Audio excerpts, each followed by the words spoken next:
Mercury stations direct this week. Today even. We get to start moving forward on things. Love to see it. Now, I wish that this meant that this was the end of the frustrations, but unfortunately, I don't think that that is the case, and I think that there are more hurdles yet to jump. Thank you so much for being here. It is your boy Zamboni. It's time to talk about the astrology of the week ahead. Appreciate all y'all all the time. Appreciate y'all being here. Go to zambonifunk.com. One of the things that I've been doing during this Mercury retrograde is revamping my website, and the shit is not terrible these days. So go and check it out and leave me a comment. Let me know what's whack about it, because I don't know what I'm doing with this web design thing. So if you see something that you don't like, or that is off-putting to you or something like that, and you want to see me thrive, then let me know what's going on. Go to zambonifunk.com and see how that looked to you. Thank you so much for being here. Let's talk about the astrology of the week ahead this week. So it's been all the Mercury retrograde for some weeks now, and finally Mercury is stationing direct. We get to start moving forward on things. Now, that Mercury in Scorpio is ruled by Mars, and Mars is in Sagittarius. So Mars in Sagittarius is moving closer and closer to a square to Saturn in Pisces. So Mars and Saturn at the same time is gear grindy. I always talk about like gas and brakes at the same time. Like, think about if you press the gas and brakes at the same time, then there's go and there's stop happening at the same time. And what you end up doing is burning shit. You know what I mean? Like you burn your brakes up, you burn your tires up, you cause problems in the interior of the vehicle. Like, all of that kind of thing is what's going on internally, and I honestly externally for us as well this week. So, it definitely looks like, so with Mercury moving forward. So Mercury is our communication planet. Mercury is the one that has to do with transportation and between here and there and all that sort of stuff, right? That's Mercury. Starting to move forward again. There is a kind of understanding of the issue that we might not have had a few weeks ago. Like a few weeks ago when Mercury first stationed retrograde, then there was probably some confusion around some kind of topic that you had to like go back and see what was happening, and things weren't working, and there was plenty of disruption during that time and all this, right? So it looks less disruptive now, right? It looks less like, I don't know what's happening and how does this fit together and stuff like that. It looks less like that and more like, okay, I have an understanding of what's going on here. I have a reasonable model that I can use to operationalize the thing that I'm trying to do here. But it turns out that there are still mad obstacles in the way. There's still stuff that I'm going to have to do that's likely to be uncomfortable, that is likely to be tedious. And, so Mars is trying to do stuff and Saturn is trying to stop stuff from happening, right?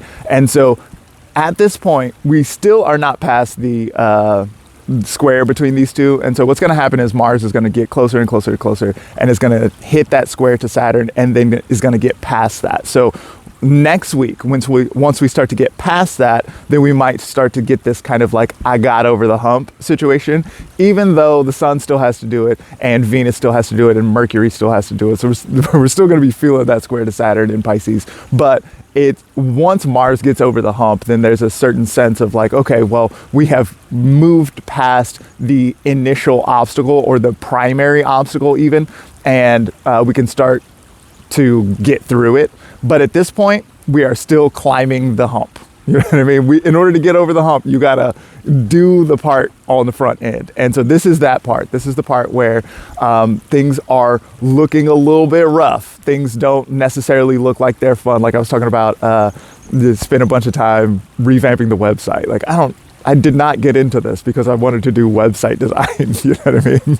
I got into this because I wanted to tell fortunes and stuff. And now I'm doing this thing that feels uncomfortable, that feels like it's not the thing that I'm trying to do, or it's, peripheral, but it's also central. And it was a problem that had been coming for a long time. And so now I'm actually doing this thing. And even though it is uncomfortable, I do have a certain sense of like, okay, at least I know what I'm trying to do now, and I'm not just like trying to avoid it the way that I had been before. For a long time, I had a whack website that I wasn't that I was just actively ignoring because I knew that it wasn't very good, and I knew that I didn't know what I want, and I knew that it would be uncomfortable to get in there and do the damn thing. So now that I'm doing that, I am experiencing all of that discomfort that I predicted. I knew that I was going to feel terrible during doing this, but in doing it, I am moving past the problem, right? This is the kind of thing that we're going to see this week, is like a need to go in and attack the problem. We can see that because Mercury is in Scorpio, is ruled by that Mars. And so what Mars is involved with is going up against challenge and obstacles and difficulty. And so that Mercury is going to be delivering this kind of message. It's going to be giving us this kind of news around what's going on. Now, what's interesting here is that Mercury is actually in a trine relationship to Saturn. So where Mars is square to Saturn, looking like conflict and difficulty, Mercury is trine to Saturn. A trine is going to be, think about that tri being like a tripod. It's supportive, it's helpful, it's friendly in some kind of way. And so that Mercury, who's also under a trine from Jupiter in Cancer is very good at nourishing things, very good at saying yes to things. So that Jupiter is saying yes to whatever Mercury is trying to do. Mercury is trying to move forward and is making a trine to Saturn. So it looks like all three of them are actually working together here. Jupiter in Cancer, Saturn in Pisces, and Mercury in Scorpio are trying to work together to build something that is stable, that is nourishing, that is supportive, and that, you know, this is in a water sign, so it's going to be like emotionally resonant or connective in some kind of way, right? So there's something here that looks like it has the opportunity to make something fruitful happen, but the challenge of it is thick. It's deep. It's a deep kind of challenge. And what we're seeing here is that not only is Mars there in Sagittarius, but the Sun is there in Sagittarius right now, getting closer and closer to this square to Saturn. And Venus has just moved into Sagittarius as well. Happy Venus in Sagittarius to all the people. You know, that looks a little bit rowdy. It looks a little bit like it. Venus in Sagittarius is very fun-loving, you know, and I really like the fun-loving nature of Venus in Sagittarius. I do think that Saturn in Pisces is kind of putting the kibosh on that a little bit, so it's not as much fun as we want it to be. But there is something like kind of zesty here that like could be a little bit of fun, you know. But this season, this whole like Sagittarius season, while we're here in Sagittarius time, we are likely to feel the obstacle. What I think is worthwhile to think with here is how much practical utility is going to come after this if you have properly attacked your problems. So you got big problems that need to be resolved, and it's uncomfortable and stuff like that. I've been talking about that for a little bit now, right?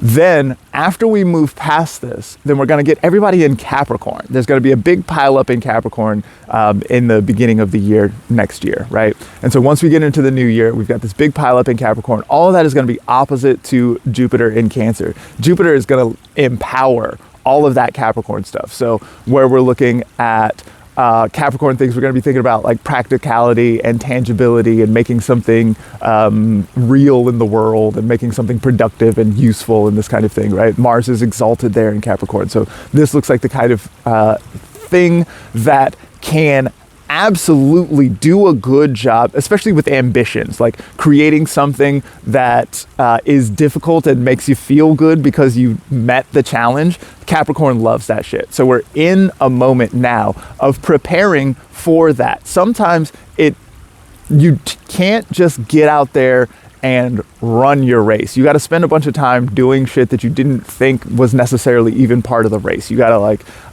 lace up your boots or your shoes, I guess, if you're in a track race here, right? So you got to, and then you got to buy shoes in the first place. Maybe you have to make shoes. Maybe you have to research shoes. Maybe you have to go shopping and stuff like this. Like there's a whole bunch of stuff that has to take place in order for you to run your race in the first place, right? Once we get into the new year, and it's going to be resolution time, and it's going to be time to like start moving on the new year, new me and all that. This looks like a good year for that kind of thing, but before we get to that point, now is the time to think about that emotionally resonant and connective space. How can I support my damn self so that I can achieve my ambitious goals in the new year?